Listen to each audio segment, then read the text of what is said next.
बहुत समय पहले उत्तरी पर्वतों के बीच आरण्यगढ़ नाम का राज्य था। ये राज्य अपनी उर्वर भूमि, सुंदर नदियों और प्राचीन मंदिरों के कारण प्रसिद्ध था।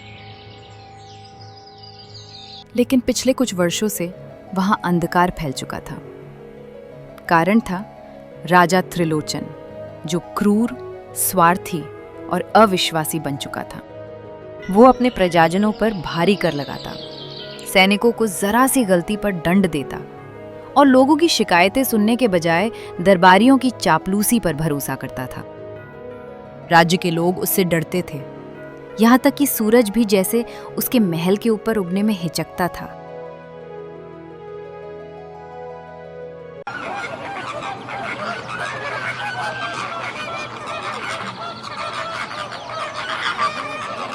एक दिन महल के द्वार पर एक बूढ़ा साधु आया।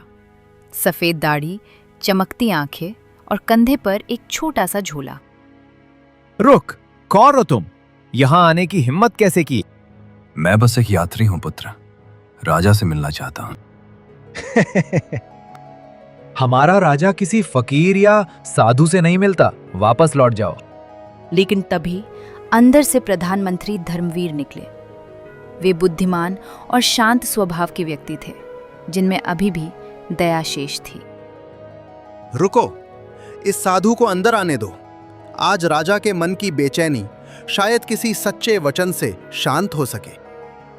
द्वारपाल ने अनिच्छा से साधु को भीतर जाने के लिए हाँ कर दिया।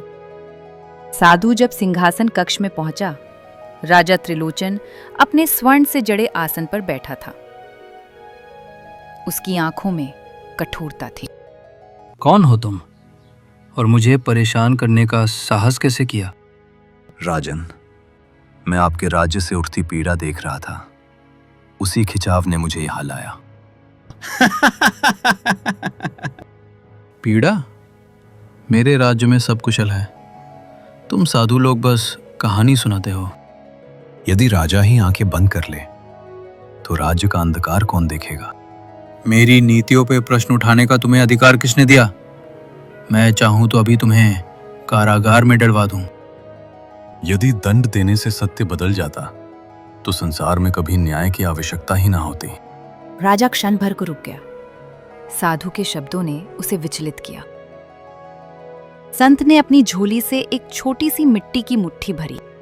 राजन, ये मिट्टी आपके राज्य की है। ये कांप रही है, ये दुखी है। 3 ही दिन बचे हैं उस समय के आने में जब आपका हृदय अंतिम परीक्षा से गुजरेगा। या तो आप दुनिया का सबसे प्रिय राजा बनेंगे या सबसे विनाशकारी अत्याचारी। मेरे भविष्य का निर्णय कोई साधु करेगा? दफा हो जाओ यहां से। मैं 3 दिन बाद लौटूंगा। तब तक आपके सामने 3 घटनाएं आएंगी और उन पर आपकी प्रतिक्रिया आपका भाग्य तय करेगी। राजा ने उसे बाहर निकलने का आदेश दिया, मगर उसके मन में पहली बार एक अजीब सा डर बस गया था।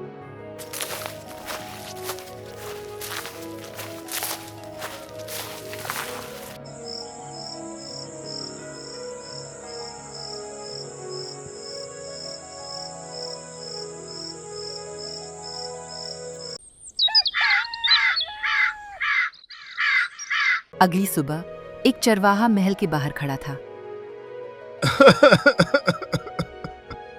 महाराज को संदेश देना है, महत्वपूर्ण है। क्या है? समय बर्बाद मत करो। महाराज, राज्य की दक्षिणी सीमा पर आपके सैनिक गांव वालों की गायें जबरन ले जा रहे हैं। हमारा जीवन उन्हीं पर चलता है, कृपया उन्हें रोकिए। राजा ने बिना सोचे झुंझलाहट में कहा, सीमा सुरक्षा के लिए कुछ बलिदान तो देने ही पड़ते हैं। जाओ, परेशान मत करो। चरवाहे की आंखों में आंसू आ गए। महाराज, हम आपकी प्रजा हैं। आपकी शक्ति हमारी रक्षा से ही आती है। हमारी पीड़ा सुने बिना आप कैसे? सैनिकों, इस बदतमीज को बाहर कर दो।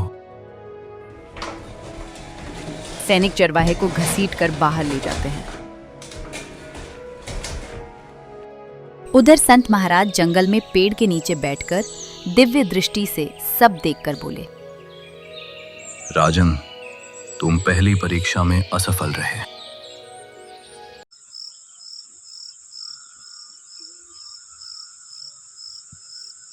दूसरे दिन शाम का समय था। एक सैनिक चोटिल अवस्था में महल पहुंचा। उसके कपड़े फटे थे और शरीर से खून बह रहा था। महाराज, मैं सीमा से आया हूँ।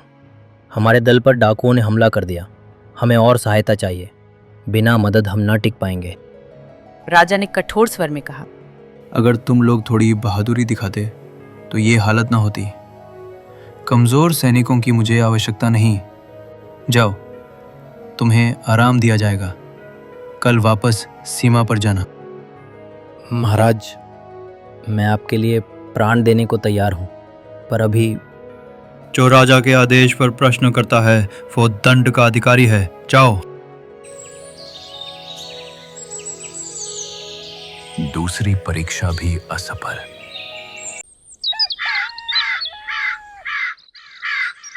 तीसरे दिन सुबह राज्य में हाहाकार मचा। राजकुमारी मृणालिनी, जो बुद्धिमान, दयालु और जनता में प्रिय थी, ने पिता के सामने आकर कहा, पिताश्री, आपकी नीतियों से लोग दुखी हैं। चरवाहे की गायें, सैनिकों की सुरक्षा, आप किसी की बात नहीं सुनते। यदि आप इसी मार्ग पर चले तो राज्य नष्ट हो जाएगा। अपने पुत्री के मुख से ये सब सुनकर राजा एक क्षण के लिए सकते में आ गया। मृणालिनी पुत्री, तुम भी मुझे गलत समझती हो। गलत नहीं, सत्य। राजा का हृदय सिंह जैसा होना चाहिए, बलशाली पर साथ ही सुरक्षात्मक। क्रूरता से नहीं, विश्वास से राज चलता है पिताश्री। राजा ने पहली बार महसूस किया कि उसकी बेटी के शब्द उसके हृदय पर दस्तक दे रहे हैं, लेकिन अहंकार फिर भी बोल पड़ा। तुम समझोगी नहीं पुत्री, राजनीति कठोर होती है। कठोरता और अन्याय अलग अलग होते हैं पिताश्री। अचानक राजा की आंखों में आंसू आ गए और राजा पहली बार चुप हो गया। शाम होते होते वह साधु पुनः महल में पहुंचा। आप सही थे। 3 घटनाएं आई, लेकिन मैंने किसी में भी उचित निर्णय नहीं लिया। अब मेरा भविष्य क्या है साधु महाराज? राजन, भविष्य कोई पत्थर पर लिखी रेखा नहीं। तुम्हारी अंतिम परीक्षा अभी बाकी है। यदि तुम स्वीकार कर लो कि तुम्हारे निर्णय गलत थे, तो परिवर्तन शुरू हो सकता है। मैं स्वीकार करता हूँ। मैं बदला हुआ इंसान बनना चाहता हूँ, पर कैसे? इतने वर्षों के पाप कैसे धुलेंगे साधु महाराज? सच्चा प्रायश्चित भविष्य को बदल देता है राजन। आज रात इस महल से बाहर निकलो। अपने लोगों के बीच एक सामान्य मनुष्य की तरह जाओ। उनका दुख देखो, उनकी पीड़ा सुनो। उनकी आंखों में जो सत्य मिलेगा वही तुम्हारा मार्ग बनेगा राजन।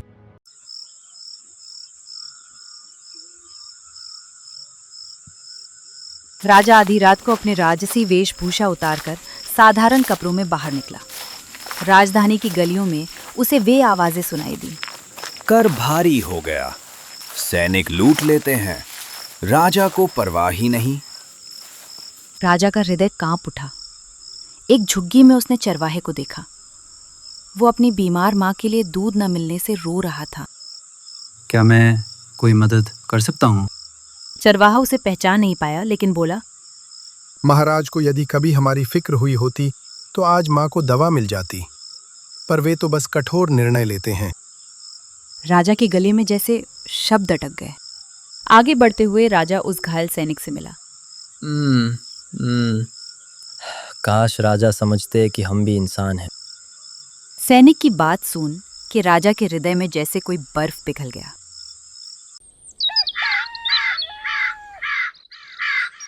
अगली सुबह राजा दरबार में आया, पर इस बार उसके चेहरे पर वो पुराना दर्प नहीं था। वो भारी सिंहासन से नीचे उतरा और सभी के सामने खड़ा हो गया। राजा का ये रूप देख के दरबारियों के मुंह खुल गए।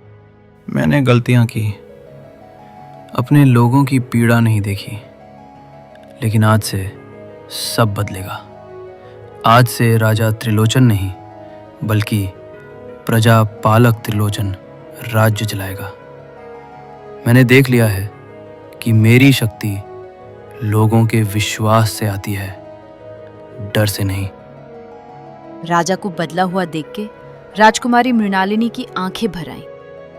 पिताश्री, आपने वही सुना जिसकी मैं उम्मीद कर रही थी। राजा ने आदेश दिया। पहला आदेश, कर कम किए जाएं।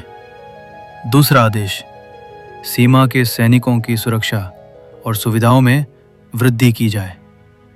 तीसरा आदेश, जिसने भी अन्याय सहा है उसकी शिकायत बिना भय के सुनी जाए। सभी लोग उत्साह से जयकारे लगाने लगे। महाराज की जय, महाराज की जय, महाराज की जय, महाराज की जय। कुछ देर बाद संत दरबार में आ जाते हैं। आपके शब्दों ने मेरा जीवन बदल दिया साधु महाराज। क्या अब मेरा भविष्य सुरक्षित है?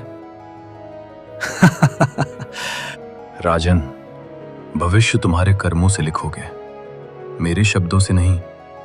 स्मरण रखना, जो राजा अपने लोगों के आंसू देख लेता है वो कभी अत्याचारी नहीं बन सकता। तुमने तीसरी परीक्षा पास कर ली। मैं वचन देता हूं कि अब से हर निर्णय प्रजा के हित में होगा।